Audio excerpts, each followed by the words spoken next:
வணக்கம். தாய்நாடு செய்திகளுடன் நான் நிரோஷன். வடக்கு அரசியலில் அர்ஜுனா எம்பியின் அரசியல் எப்போதும் பரபரப்பாகவே காணப்படுகிறது. கடமை தவறும் அரசு அதிகாரிகள் மற்றும் வடக்கை பிரதிநிதித்துவப்படுத்தும் ஒவ்வொரு அரசியல்வாதிகள் ஆகியோருக்கு அர்ஜுனா எம்பியின் நடவடிக்கைகள் பதைக்க வைக்கின்றன. கடமை தவறும் அரசியல் அதிகாரிகள் தாங்கள் செய்த ஊழல்கள் அல்லது செயலின்மை எங்கே வெளியே தெரிய வந்துவிடுமோ என்று பதறுகிறார்கள்.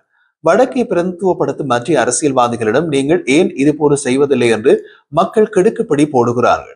அந்த வகையில் அர்ஜுனா எம்பி வடக்கு மாகாணத்தில் கல்வி சம்பந்தமான விடயங்களில் காணப்படும் ஊழல் சம்பந்தமான விடயங்கள் தொடர்பாக மிக நீண்ட குற்றப்பட்டியலை வெளியிட்டிருக்கிறார். யாழ்ப்பாண பாடசாலைகள் மிகவும் படுமோசமான நிலைமைக்கு தள்ளப்பட்டிருக்கும் அதே நேரம் அண்மையில் வெளியாக இருக்கும் பரீட்சை பெறுபவர்கள் சகல மாகாணங்களுடன் ஒப்பிடும் போது வடக்கு மாகாணம் கடைசி நிலைக்கு தள்ளப்பட்டிருக்கிறது. அது ஒரு விடயம். இரண்டாவது, வடமாகாண பாடசாலைகளில் இடமாறும் ஆசிரியர்கள் இடமாற்றம் தொடர்பான பிரச்சனை.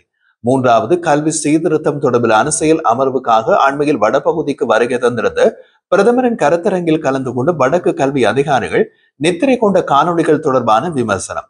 நான்காவது, பாடசாலைகளில் இடம்பெறும் ஆட்சேர்ப்பு சம்பந்தமான விடயங்கள். நாடாளுமன்ற உறுப்பினர்களுடைய சிபார்சு கடிதங்களுடன் புலமை பரிசிலில் சித்தியடையாத மாணவர்கள் இணைக்கப்படுகின்றமை. இதன் காரணமாக சித்தியடைந்த மாணவர்கள் பாடசாலைகளில் சேர்த்துக் கொள்ளப்படாமல் மன ரீதியாக பாதிக்கப்படுகின்ற ஒரு நிலைமை யாழ்ப்பாணத்தில் அதிகரித்து வருகிறது என்பதை குறிப்பிட்டிருக்கிறார் அர்ஜுனா எம்பி. ஒரு காலத்தில் கல்விக்கு இலங்கையில் பெயர் போன இடமாக வடக்கு மாகாணம், குறிப்பாக யாழ்ப்பாணம் இருந்திருக்கிறது. 1970 காலப்பகுதியில் இதை பொறுத்துக் கொள்ளாத இலங்கை அரசாங்கம் கல்வியில் கை வைத்த போதே ஈழ விடுதலை போராட்டம் ஆரம்பித்தது என்றும் அர்ஜுனா எம்பி சுட்டிக்காட்டினார்.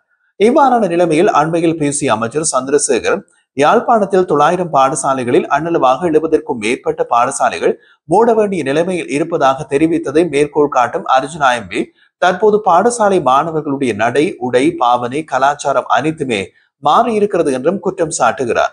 தொடர்ந்து அடக்குமுறையான நிர்வாக பிரச்சனைகள் மற்றும் ஒருவர் பாதிக்கப்படுவது தொடர்பாகவே தன்னால் விவாதிக்க முடியும் என்றும் அர்ஜுனா எம்பி குறிப்பிட்டார். அவர் மேலும் தெரிவித்த போது மிகப்பெரிய ஊழல்வாதி ஒருவரை அடையாளம் காட்ட எடுத்த முயற்சியை தற்காலிகமாக நிறுத்தி வைத்திருக்கிறேன். அவருக்கு திருந்துவதற்குரிய கால அவகாசம் வழங்கப்பட்டுள்ளது. இனிமேல் அவ்வாறு சிக்கல்கள் தொடர்ந்தால் நடவடிக்கைகள் தீவிரம் அடையும் என்று எச்சரித்தார். மற்றொரு உதாரணத்தை காட்டும் அர்ஜுனா எம்பி ஹார்ட்லி கல்லூரியில் இடம்பெற்ற மாணவர் சேர்க்கை தொடர்பான ஊழல் ஒன்றை அம்பலப்படுத்தி இருந்தார். அதில் அவர் கூறும்படியும் பாடசாலை அதிபரிடம் இது தொடர்பில் பேசிய போது அவர் தனது நியாயங்களை கூறியதுடன் வலய கல்வி பணிப்பாளரை நோக்கி விரல் நீட்டினார். வலய கல்வி பணிப்பாளரிடம் பேசிய போது அவர் வடக்கு மாகாண ஆளுநரின் செயலாளரை நோக்கி கை நீட்டினார். ஏற்கனவே கடந்த நாடாளுமன்ற அமர்வுகளில் இந்த விடயத்தை தொட்டு சென்றிருந்தார் அர்ஜுனா. இப்போது அது தொடர்பில் மேலதிக விவரங்களை வெளியிட்டுள்ளார். அதன்படி பாடசாலை பழைய மாணவர் சங்க கோரிக்கையின் பேரில் ஆளுநரின் செயலாளர் பாடசாலை அதிபருக்கு மாணவர் சேர்க்கை இடைநிறுத்தம் செய்யுமாறு கடிதம் கொடுத்துள்ளார். கடிதத்தில் ஆளுநரின் கையொப்பம் இல்லாமல் அனுப்பப்பட்டிருப்பது வெளிச்சத்திற்கு வந்திருக்கிறது. இந்த விடயம் ஆளுநருக்கு தெரியுமோ அல்லது தெரியாதோ என கேள்வி எழுப்பும் அர்ஜுனா தற்போது குறித்த செயலாளர் இடமாற்றம் செய்யப்பட்டிருப்பதாகவும் குறிப்பிடுகிறார். ஆனால் இந்த பிரச்சனைகள் தற்போது சுமூகமான முறையில் தீர்க்கப்பட்டிருப்பதாக பாடசாலை அதிபரால் தமக்கு அறிவிக்கப்பட்டிருப்பதாகவும் அர்ஜுனா எம்பி குறிப்பிட்டிருந்தார். அதேபோல் நாளைய தினம் விக்ரமாராய்ச்சி பல்கலைக்கழகம் தொடர்பாகவும் நாடாளுமன்ற அமர்வில் நியாயம் பெற்று தரப்படும் என்று கூறும் அர்ஜுனா எம்பியின் கருத்து பரவலான எதிர்பார்ப்பை கிளப்பியுள்ளது. காரணம், அர்ஜுனாவின் அரசியல், அர்ஜுனாவை பற்றி இதுவரை சிங்கள மக்கள் வைத்திருந்த பார்வை மாறியுள்ளதால் இந்த விடயம் அனைவராலும் கூர்ந்து கவனிக்கப்படுகிறது. அரசியல் லாபத்திற்காக மக்களை அரசியல் கட்சிகள் பிரித்து வைத்திருக்கும் சூழ்நிலையில் இதுவரை எந்த சிங்கள நாடாளுமன்ற உறுப்பினரும் தமிழ் மக்களுக்காக குரல் கொடுக்கவில்லை, அல்லது அந்த சந்தர்ப்பம் குறைவு என்று கூறலாம். தமிழ் நாடாளுமன்ற உறுப்பினர்கள் பலர் தமிழர் பிரச்சனைகளையே நாடாளுமன்றத்தில் பேசுவதில்லை. இந்த நிலையில் தெற்கில் இருக்கும் சிங்கள மக்களுக்கும் அர்ஜுனா எம்பியுடன் தங்களுடைய குறைகளை நாடாளுமன்றத்தில் பேசும்படி வலியுறுத்துவது சமகால அரசியலில் வளர்ந்து வரும் ஒரு அரசியல் தலைவராக அவரை நிலைநிறுத்துகிறது. இந்த லட்சணத்தில் சிங்கள மக்கள் தங்கள் பிரச்சனைகளை பேசும்படி ஏன் தமிழ் நாடாளுமன்ற உறுப்பினர்களை தொடர்பு கொள்ள போகிறார்கள்? அடுத்த பட்சமாக கிளிநொச்சியில் ஒரு குறித்த பாடசாலையின் அதிபர் நியமனம் தொடர்பாகவும் யாழ்ப்பாணம் இந்து கல்லூரியின் ஆட்சேர்ப்பு தொடர்பாக ஒரு மாணவனுக்கு இழைக்கப்பட்ட அநீதி தொடர்பாகவும் தமக்கு முறைப்பாடு கிடைக்க பெற்றிருப்பதாகவும் அது தொடர்பில் கவனம் செலுத்துவதாகவும் அர்ஜுனா எம்பி தெரிவித்தார். இது தொடர்பாக மேலோட்டமாக தெரிவித்திருக்கும் அர்ஜுனா எம்பி குறித்த பாடசாலைகளுடன் தொடர்புடையவர்கள் திருந்துவதற்கான ஒரு வாய்ப்பை கொடுப்பாரோ என்னவோ தெரியவில்லை. அர்ஜுனா எம்பியின் தொடர்ந்த முறைப்பாட்டின் பட்டியல்களில் யாழ் மத்திய கல்லூரி தொடர்பான முறைப்பாடு, வடக்கு மாகாண கல்வி செயலாளர் பற்றியது, ஆசிரியர் பயிற்சி கலாசாலை தொடர்பான முறைப்பாடு, முன்பள்ளி ஆசிரியர்கள் மன்னாருக்கு அனுப்பப்பட்டிருப்பது தொடர்பானது, அதிபர்கள் ஆசிரியர்கள் இடமாற்றம் தொடர்பானவை, யாழ் மாவட்ட அரசாங்க அதிபர் தொடர்பான முறைப்பாடு, பிரதேச செயலாளர் இடமாற்றம் தொடர்பான முறைப்பாடு என்று ஒரு மிக நீண்ட பட்டியலை வெளியிட்டார் அர்ஜுனா எம்பி. இது தொடர்பில் கருத்து தெரிவித்த அர்ஜுனா எம்பி, குறித்த குற்றச்சாட்டுக்குரியவர்கள் நீங்களாகவே இவற்றை சரி செய்து கொண்டு நியாயப்படி நடக்க வேண்டும்.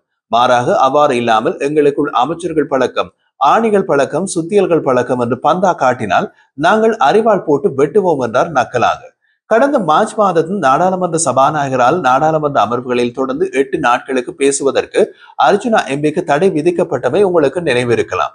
அதற்கு அரசாங்க தரப்பில் குறிப்பாக சபை முதல்வர் பிமல் ரத்நாயகவினால் சட்டத்தரணி ஸ்வஸ்திகா அருளிங்கம் தொடர்பாக நாடாளுமன்றத்தில் தவறான வார்த்தை பிரயோகத்தை பயன்படுத்தி அவரை விழித்ததாக குற்றம் சாட்டப்பட்டிருந்தது.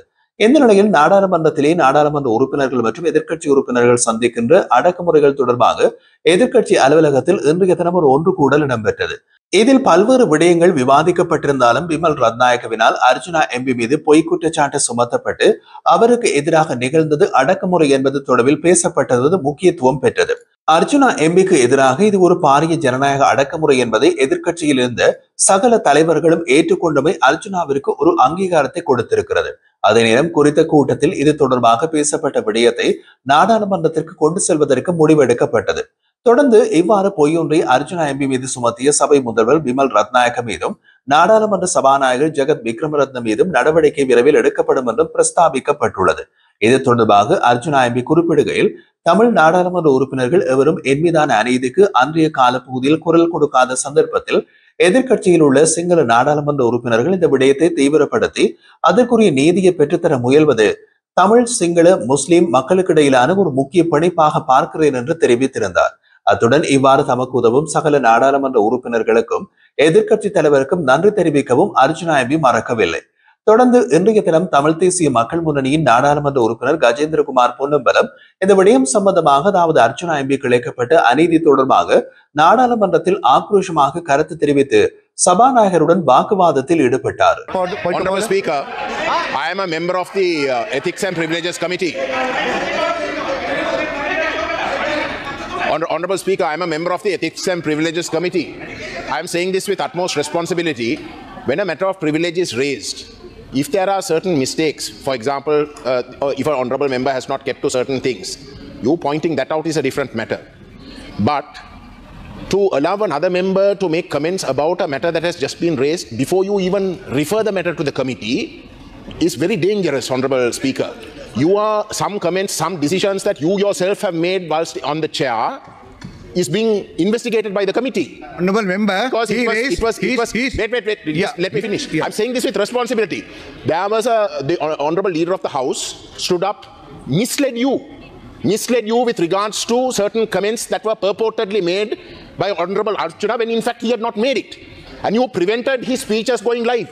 Now what I'm trying to say, Honorable Speaker, is that when a privilege matter is raised, you have to refer it to the committee before you take a decision. You must not allow other members to make it a debate. මන්ත්‍රීතුමා අහගන්නකෝ මේ ගරු ගජේන්ද්‍ර පොණ්ණම මන්ත්‍රීතුමා මේ හර්ෂන් රාජකරණ මන්ත්‍රීතුමා මට ලිපියක් ලබා දුන්නා. මේක කියවන්න තමයි එතුමාට තිබ්බේ. එතුමා මේකේ ඇතුලේ නැති කන්ටෙන්ට් එක කියවන්න පටන් ගත්තා. මම එතුමා ඒවා නතර කරපුවාම ඒත් කියන්නේ ගරු මන්ත්‍රීතුමා හරි.